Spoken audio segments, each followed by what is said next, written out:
I was born in Philadelphia, but I was only here for a week, and then I went back. I went to Mobile, Alabama, and I was in Mobile, Alabama until I was 14 years old, and that's when I returned back to Philadelphia.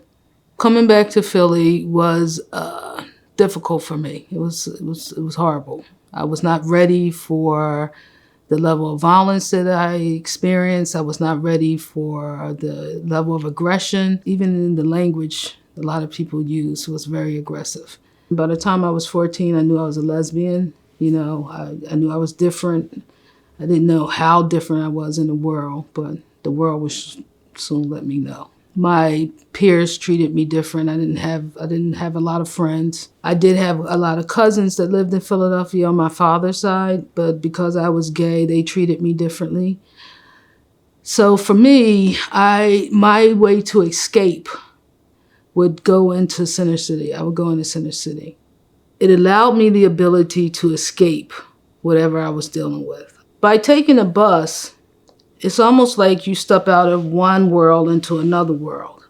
I started to see people that I could identify with. I walked around to see different stores and things like that. And one day, thank the Lord, I walked into Giovanni's room and books. I started reading about myself. I started reading about lesbians. I started reading about gay people. And it was like, I'm not in the world alone. I'm not in this closed vortex where it's just me and I'm trying to fight against everybody else just to fit in.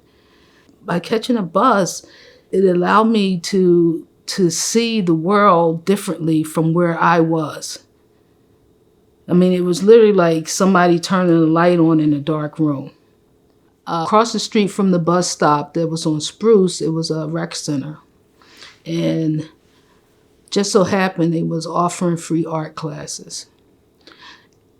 So I said, well, I try it out. I draw a lot, just doodling. But I said, okay, I'll go try it out. And I went in there, and that was my first introduction into actually painting. After that, I started to go to galleries in Center City and just watch different artists. That's what SEPTA offered me. And it gave me an opportunity to heal.